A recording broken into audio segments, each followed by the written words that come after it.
굉장히 중국 원전이 러시아의 빈자리를 빠르게 메우고 있게 되는 겁니다. 그런데 우리가 중국 원전 장밋빛만 있을까요? 그렇지만도 않습니다. 우리가 대표적으로 중국산 하면은 믿음이 별로 가지 않잖아요. 원전에서도 이런 경향이 조금 있습니다. 사실 중국이 건설한 원전에서 사고가 나진 않았는데요.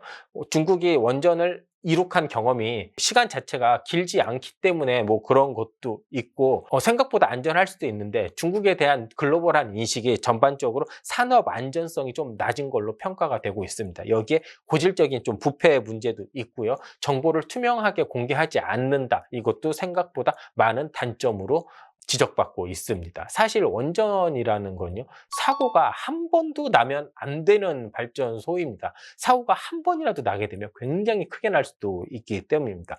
그리고 원전이 아까 제가 말씀드린 것 중에 중요한 게 80년간은 굉장히 끈끈한 동맹이 될 수 있다라는 거잖아요. 근데 중국의 외교 형태가 중국의 원전 수출을 방해하고 있다라는 분석도 많이 있습니다. 자, 왜냐하면 중국이 보통 외교를 할 때는요, 강압적으로 외교를 하는 경우가 되게 많습니다. 우리가 1대1로 사업 같은 경우에도 지금 여러 나라들이 반대를 하고 그 사업을 축출하는 경우들이 있잖아요. 자, 왜 그렇습니까?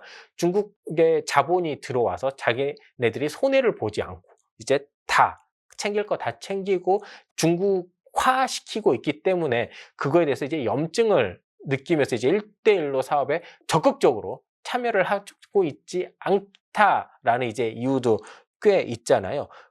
그렇기 때문에 이런 원전에서도 이런 형태가 조금씩 나타나고 있습니다. 최근에 이제 영국 같은 경우에서도 이런 게 한 번 있었거든요. 이제 브래드웰 비발전소라고 있습니다. 이게 영국 남동부 지역인데요. 제가 여기 홈페이지를 한번 가져와 봤습니다. 이쪽 여기 브래드웰 지방에 이제 원자력 발전소를 짓는 건데요. 영국 총리가 2016년부터 이게 개발된 브래드웰 비발전소를 중국을 차단하겠다라고 이제 밝힌 바가 있습니다. 최근에. 여기 보면 여기 홈페이지에 보면 여기 BRB라고 있고 여기 프랑스 EDF 표시가 있잖아요. 그리고 옆에 CGN이라고 있는데요. 이게 바로 중국 원자력 기업의 마크입니다. 이게 이제 초창기에 있었던 홈페이지인데요. 이 중국 기업을 빼겠다라고 영국 총리가 얘기를 한 겁니다. 물론 지금 바뀐 총리는 아닙니다. 그 전 총리입니다. 그리고 체코 역시 중국을 자국의 원자력 그런 수출 산업에 들어오지 못하도록 이제 막았습니다. 그리고 이런 자금 조달이라는 게 어떻게 보면 양날의 검으로 현재는 작용을 하고 있습니다. 왜냐하면 이런 개도국 같은 데서 원자력을 짓고 싶으면 막대한 자본이 필요하기 때문에 웬만하면 건설 짓는 쪽에서 돈을 좀 대줬으면 하는데 사실 중국이 이런 걸 되게 잘 지원을 해 줍니다. 그런데 중국이 이렇게 지원을 한 다음에 그 자본을 기반으로 종속화시키는 경향을 많이 봤기 때문에요. 이거 역시 굉장히 마이너스적인 요소라고 합니다. 그리고 가장 큰 게 하나 있습니다. 바로 미국의 중국 견제입니다. 중국과 미국이 지금 대표적으로 패권 전쟁을 하고 있잖아요. 그런데 미국은 절대 중국이요. 여러 나라에 특히 자기 미국과 우방인 나라들의 원전 수출을 하는 거를 좋게 보고 있지 않습니다. 자, 그렇다면 왜 중국이 미국 우방 국가의 원전으로 진출하는 걸 왜 그렇게 곱지 않은 시선으로 바라볼까요? 중국이 부실하게 만들어서 그 동맹 국가에 피해가 갈까 봐 그럴까요? 아닙니다. 바로 미국 중심의 세계 질서를 흔들 수 있는 하나의 기폭제가 될 수 있기 때문이라고 이제 판단을 하기 때문입니다. 간단하게 얘기하면 미국 같은 경우에는 원자력을 이제 수출을 해주면요, 이런 핵 연료에 대한 강력한 제재를 합니다. 원자력 우라늄 농도는 뭐 20% 이하로 해야 되고 뭐 이런 까다로운 절차들이 조금 있습니다. 그렇기 때문에 뭐 사우디 같은 경우에도 이런 우라늄 농도를 높여달라라고 얘기를 하고 있지만 미국은 그거를 별로 좋아하지 않습니다. 하지만 중국 같은 경우에는요, 그런 거 별로 신경 쓰지 않겠죠.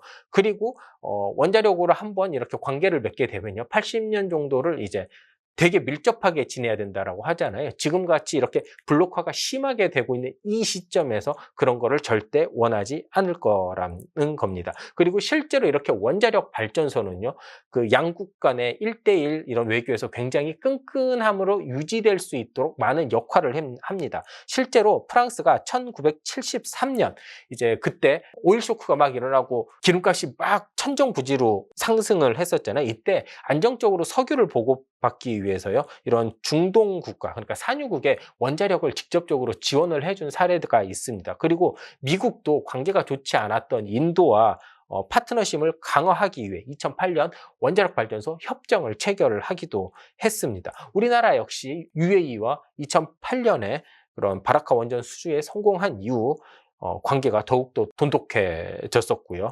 그렇기 때문에 중국의 이런 원자력 수출을 미국이 곱게 보지만은 않고 있는 겁니다. 그렇다면 미국이 과연 중국이 이렇게 막 진출한 나라들의 방해를 한 게 케이스가 있을까요? 그래서 한번 찾아봤는데요, 실제로 있었습니다. 루마니아가요, 새로 원전을 지으려고 이제 수주를 냈었습니다. 그런데 원전을요, 중국이 수주에 성공을 하게 됩니다. 자, 이랬을 때 2015년에 중국 원자력 그룹인 CGN이 루마니아의 원자력 발전소 2기를 수주를 하고요, 건설하고 운영하는 계약도 체결을 합니다.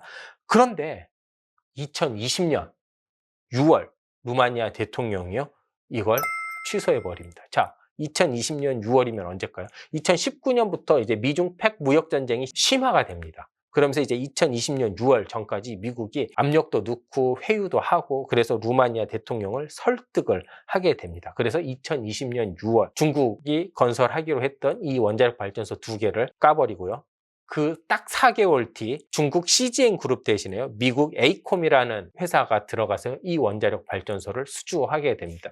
제가 지금 보여드리고 있는 게요, 기사가 이때 그 기사입니다. 로이터 기사인데요. 이때 미국의 에이콤이라는 회사가 이 루마니아 원전 2기를 수주를 하게 됐습니다.